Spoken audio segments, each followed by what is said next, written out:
याद है मुझे वो दिन जब उसने मुझे इस आस में अलविदा कहा कि जल्द ही वो बीनाई पालेगी। मगर आज उसकी आस भी मुझे दम तोड़ती हुई दिखाई देती है। नहीं जानता मैं कहाँ से इतने पैसों का इंतज़ाम करूँगा। नहीं जानता मैं राहील की बसारत कैसे वापस ला पाऊँगा। फिलहाल छुप रहा हूँ, खुद से भी और लोगों से भी। बस एक बार वो मुझसे मिलने आ जाए और मुझे रकम दे दे ताकि मेरे पास कुछ तो हो अपनी बेटी का इलाज करने के लिए। इस वीरान जंगल के पास एक नदी है जो मुझे मेरे सिया गुनाहों से दो चार करा रही है। बहुत देर बाद वो आता है, उसके हाथ में कुछ पैसे होते हैं। वो मेरी तरफ देखकर कहता है, काम हो गया? हाँ, हो गया। अब जो वादा किया था उसका पास रखना। वो मुझे देखकर हंसता है। पास? किस बात का पास रखूं? मैंने तुम्हें सिर्फ करीम को मारने का कहा था, लेकिन तुमने तो उसकी बीवी को भी मार दिया। अब जानते हो पुलिस को हमारे ऊपर शक हो गया है। मालिक कह रहे थे कि तुम्हें उनसे मिलना होगा। वो तुम्हें कुछ और भी देना चाहते हैं। मैंने कहा, भला और कितने गुनाह कराना चाहता है वो मुझसे? नहीं, मैं अब पुलिस की कैद तो सह सकता हूं, लेकिन तुम्हारे साथ और काम नहीं कर सकता। वो गुस्से में कहता है, देखो तुम ये ठीक नहीं कर रहे। अगर तुमने पुलिस को कुछ भी बताया तो तुम्हारे साथ अच्छा नहीं हो। और तुम्हारी बेटी, हाँ, याद है वो मालिक को। मैंने उसका कॉलर पकड़ लिया और बोला, याद रखना, अगर मेरी बेटी की तरफ तुम सब ने नजर उठाई तो तुम्हारी नजरों को निकाल लूंगा। वो आदमी हंसने लगा और बोला, इसलिए तो कह रहा हूं मालिक से एक बार मिल लो, शायद तुम्हारी बेटी की बीनाई वापस आ जाए।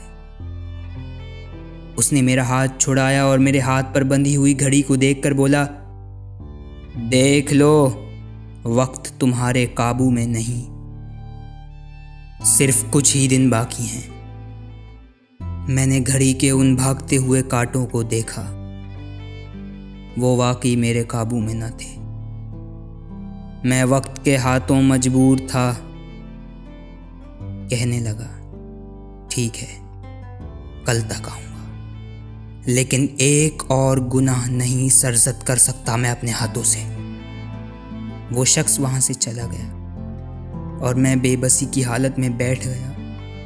मैं अपना चेहरा बर्फ की उस परत में देख रहा था जिसमें मेरा मुकद्दर कैद होकर रह गया था। मैंने अपनी आंखें बंद की और राहील के उस मासूम चेहरे की लाली को याद किया। मैंने कहा, वो किस हालत में होगी? नहीं जानता मैं कब इतनी बड़ी रकम का इंतजाम कर पाऊंगा। नहीं जानता।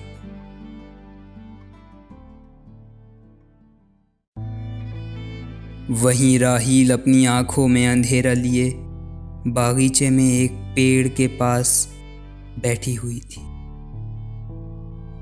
उन अनदेखे ख्वाबों के साथ जो उसे यकीन था पूरे होके रहेंगे।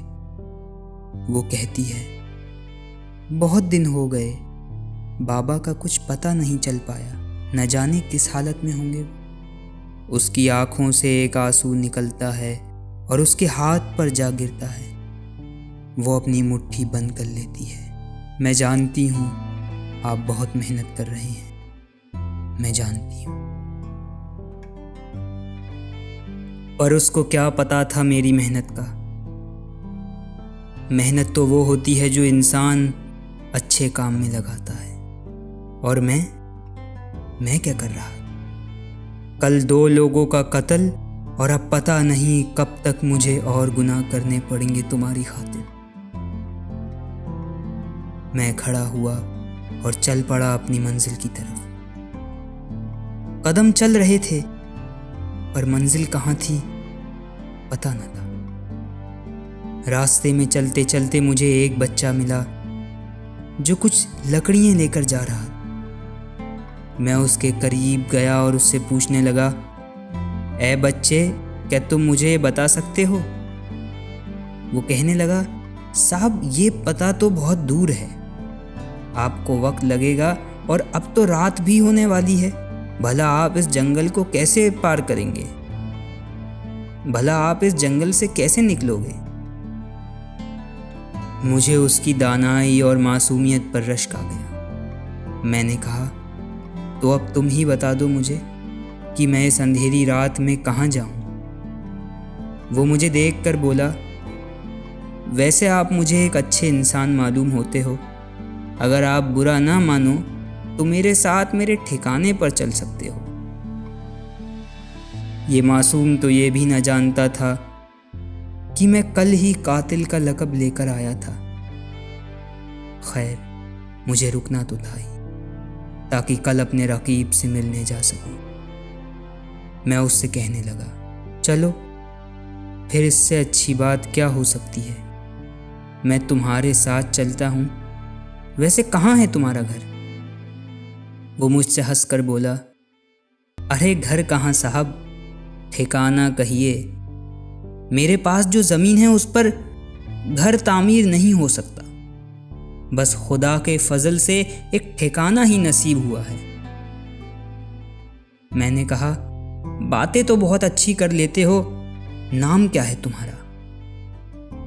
मेरा नाम आबिद है, लेकिन अपने नाम की तरह खुदा की इबादत नहीं करता। बस रात को सोने से पहले थोड़ी दुआ गोई कर लेता हूँ। मेरा नाम हमदान है, एक मुसाफिर हूँ, भटक रहा हूँ। वो मुझसे कहने लगा, क्या साहब, हम सब भी तो मुसाफिर हैं। जिंदगी नाम की मंजिल के पीछे भटकते रहते हैं और आखिर में जो चीज़ हाथ लगती है वो मौत के सिवा कुछ नहीं होती। और आखिर में जो चीज़ हाथ लगती है वो मौत के सिवा कुछ नहीं होती। उसकी वो बात सुनकर मैं गौर व फिक्र में पड़ गया था। मैं उससे कहने लगा, लगता है मुझे एक दोस्त तुम्हारी शक्ल में मिल गया है। चलो, तुम्हारे सराय पर चलते हैं। मैं उसके साथ उसके ठिकाने पर पहुंचा। एक छोटी सी झोपड़ी जो लकड़ियों से बनी हुई थी। ये देखकर मेरी आंखों से आंसू निकल आए। मैं उससे कहने लगा, मैंने तो सोचा था कि सिर्फ मेरा ही घर सबसे छोटा है, लेकिन तुम्हारे घर के सामने तो मुझे अपना घर भी महल लग रहा। लेकिन तुम्हारे घर के सामने मुझे अपना घर भी महल लग रहा। मैं उसके कंधे पर हाथ रखकर बोला, क्या मुकद्दर इसी को कहते हैं? वो हंसकर बोला, नहीं साहब, ये तो हकीकत होती है, इंसान की हकीकत जो उसे नाबीना कर देती है। वो भूल जाता है कि वो मिट्टी से पैदा किया गया था और मिट्टी ही उसका मुकद्दर है। मैं उससे कहने लगा, तो फिर तुम इस झोपड़े में कब से रह रहे हो? वो कहता है, 6 बरस होने को आए हैं साहब। जब मेरे माँ बाप ज़मीन के उन अंधेरों में सो गए, मैं अकेला ही ज़िंदगी की उन मुश्किलों से वाबस्ता हो गया था और आज मैं अपने इस छोटे से ठिकाने में रहता हूँ। वो मुझे अपने साथ अंदर लेकर जाता है।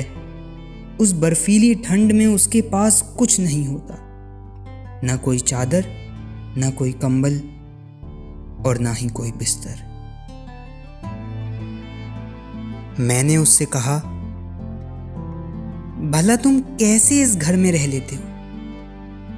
यहाँ तो ना कोई गर्माहट है, ना कोई बिस्तर, ना कोई कंबल। फिर तुम कैसे इस घर में अपनी गुजर बसर करते हो? वो मेरी तरफ देखकर कहता है, क्या हुआ अगर मेरे पास ये सब कुछ नहीं? ये घर मुझे बाहर की हवाओं से बचाता है। क्या ये मेरे लिए काफ़ी नहीं? मैं सब कुछ सुन रहा था और सोच रहा था कि इंसान ख्वाहिशों का कितना आदी होता है। सोते जागते बस ख्वाहिशें ही उसका मुकद्दर होती हैं। लेकिन वो सारी ख्वाहिशें जिसकी हम सोच रखते हैं महज एक ख्वाब होती हैं। जो हमें मिलता है तकदीर इलाही से मिलता है। शायद आबिद की तकदीर में भी यही लिखा था, बेबसी और मुफलिसी।